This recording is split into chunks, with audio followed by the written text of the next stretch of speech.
Dispute है, पहले उसको तो क्लियर कर दो भाई। ज़्यादा से ज़्यादा लोगों ने जो खेती बाड़ी बोल रखी है आप क्लियर करो, आपका अधिकार, हमें ऑब्जेक्शन भी नहीं इस चीज़ बारे में। और जिस पार्टी को प्लॉट मिले आप उसे क्लियर करो, हमें भी नो ऑब्जेक्शन उस चीज़ के लिए। पर हमारे जहाँ जो ऑब्जेक्शन है मैं लिखित में दे चुका हूँ कि उसको क्लियर किया जाए, तो ये किस आधार पर काम कर रही है मैं समझ नहीं पाया इस चीज़ को। मैं इस संदर्भ में कलेक्टर मैम और कमिश्नर मैम से बात करूँगा कि मैम आप इनको समझे, हमारा फोन भी नहीं उठाते, बाकी 500 आप फोन उठा लेते हो। अजमेर विकास प्राधिकरण ने आज पृथ्वीराज नगर योजना पर हो रहे अतिक्रमण को हटाने की कार्रवाई को अंजाम दिया। करोड़ों की बेशकीमती जमीन को लेकर विरोध को ध्यान में रखते हुए भारी पुलिस जाब्ता तैनात रहा। वहीं स्थानीय पार्षद हामिद खान ने बताया कि अजमेर विकास प्राधिकरण की ओर से तानाशाही रवैया अपनाया जा रहा है। आबादी भूमि पर बसे मकान पर कार्रवाई करते हुए अतिक्रमण हटाया जा रहा है, जिसे लेकर कई बार उच्च अधिकारियों को ज्ञापन सौंपा गया, लेकिन उसके बावजूद लंबे समय से लोगों की जमीन पर कार्रवाई की जा रही है। साथ ही निगम व आबादी क्षेत्र में अपना नाम बताया जा रहा है। उन्होंने कहा कि अजमेर विकास प्राधिकरण की ओर से पहले भी पंचशील योजना बनाई गई थी और आबादी में बनाई गई, इसके बावजूद विरोध हुआ। उसके बाद पृथ्वीराज नगर योजना चौरसी आवास गाँव के नजदीक आबादी क्षेत्र में बना दी गई और इसके पास ही जमीन आबादी भूमि में आ रही है, जबकि यह अजमेर विकास प्राधिकरण की भूमि नहीं है, नगर निगम के स्थानांतरित की जानी है। लेकिन अजमेर विकास प्राधिकरण इस पर अपना अधिकार जमाते हुए बेशकीमती जमीन बताकर अतिक्रमण हटा रहा है, जिसे लेकर विरोध जाहिर किया गया। उन्होंने कहा कि अगर इस विषय में जल्द ठोस कार्रवाई निस्तारण नहीं होता तो सभी ग्रामीणों को लेकर अजमेर विकास प्राधिकरण के बाहर धरना देंगे और अपना विरोध जाहिर करेंगे। ये पृथ्वीराज नगर योजना का बी ब्लॉक और सी ब्लॉक है। यहाँ पर एडीए का जो जयन आयन और तहसीलदार जी आए हुए हैं, इनका कहना है कि भाई यह पृथ्वीराज नगर योजना के अंदर जो ये है जेसीबी चला के और लोगों के जो कब्जे हटाए जा रहे हैं। मैंने इनसे निवेदन भी किया था, मैंने इनसे आग्रह किया कि भाई जो आबादी के खसरे हैं उस आबादी के खसरे को छोड़कर जो स्कीम के खसरे हैं उस स्कीम के खसरों पर आप कुछ भी करें, हमें कोई ऑब्जेक्शन नहीं है। अगर आबादी के खसरे पर अगर किसी भी प्रकार की ये तानाशाही करने का अगर प्रयास करेंगे तो मैं उनके खिलाफ, मैं मेरे गांव के समस्त नागरिक जितने भी हैं उग्र आंदोलन करेंगे। और खुली चेतावनी है मीडिया के माध्यम से कि आबादी के खसरे को छोड़कर बाकी जो खसरे हैं आपके उन पर मार्किंग पहले से कर रखी है ऑलरेडी इन्होंने।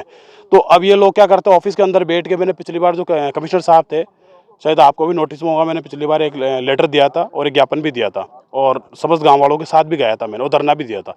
तब मैंने उनसे आग्रह किया था और निवेदन किया था कि सर हमारे जो मौखिक जो खसरे हैं आबादी को छोड़कर बाकी खसरों के ऊपर जो है मार्किंग की हुई है, आप स्कीम के जो खसरे हैं आप उस पर कार्रवाई करें, हमें कोई ऑब्जेक्शन नहीं है।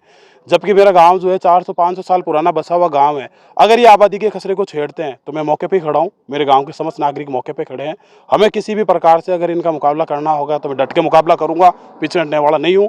क्योंकि मैं पिछली बार भी करीब जब से मैं चुनाव जीता हूँ उससे पहले से भी मैं एडीए के चक्कर काट रहा हूँ कि साहब हमारे जो आबादी के खसरे उसको छोड़कर मौका मार्किंग जो खसरे हैं आप स्कीम के उस पर कार्रवाई करें। पर इन लोगों के कान पे जू तक नहीं बैठती है। अभी जो जयन लगा हुआ अंशुल नॉर्थ अजमेर नगर निगम के अंदर, अब एडीए के अंदर, मैंने उनको करीब 40 से 50 अभी फ़ोन किए थे, मुझे मौके पर आने की जरूरत नहीं पड़नी चाहिए थी, वो मेरा फ़ोन ही नहीं उठा रहा था। मैंने उनको कहा आप जनप्रतिनिधि का फ़ोन नहीं उठा रहा तो आम नागरिक का क्या फ़ोन उठाते होंगे। मुझे उनका डायरेक्ट एक्शन था कि भाई आपके नंबर जो है मेरे पास सेव नहीं थे। मैंने कहा आप नंबर सेव करो, उसके बाद अपन बाहर बात करते हैं। जबकि मेरा उनके पास नंबर सेव था। मैं मीडिया के माध्यम से और प्रशासन से एक निवेदन करना चाहता हूँ और आग्रह करना चाहता हूँ कि मेरा गांव जो चौरसी आवास, इस चौरसी आवास के अंदर पहले पंचशील आवास योजना जो थी वो भी एक ही पार्ट था हमारा। उसके बाद इन्होंने दूसरी स्कीम जो पृथ्वीराज नगर योजना लागू कर दी थी, जबकि एक स्कीम की 2 स्कीम होती नहीं है। पर इन लोगों ने क्या कि 2 स्कीम के पार्ट बना दिए। चलो 2 स्कीम के पार्ट बना दिए, पर जो मेरे गाँव के बेचारे गरीब लोग जो हैं, मैं खुद उनमें शामिल हूँ, तो हमारे जो खसरे हैं आबादी को उनको छोड़ा जाए ना। पिछली बार लेटर दिए थे जब राज्य सरकार की जो पॉलिसी थी, सीएम साहब के आदेश थे कि भाई जो जो आबादी के जो खसरे उनको पट्टे दिए जाए। मैंने जो मेरे खसरे थे मैंने उनको लिख के दिए थे और सार्वजनिक जगहों के साथ जाकर मैंने उनको लिखित में खसरे दिए थे। मैंने कहा सर हमारे जो खसरे हैं जो अगर निगम के तो आप एडी से नगर निगम को हस्तांतरित कर दो। उन्होंने एनओसी दी, उसके बाद वापस उसमें स्टे लगा दिया।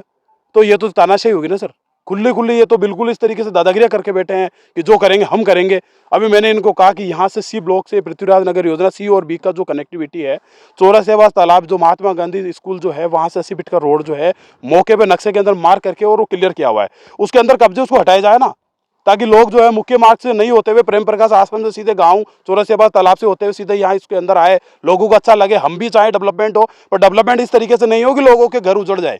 आबादी के खसरे छोड़कर बिगर आबादी के खसरे पर आप मार्किंग करके काम किया जाए। और पृथ्वीराज नगर अजमेर में एडीए द्वारा ज़मीन से अतिक्रमण हटाया जा रहा है और पुलिस फोर्स कानून व्यवस्था उपलब्ध कराई गई है और कब्जा यहाँ पे जो अतिक्रमण किया हुआ है वो हटाया जा रहा है।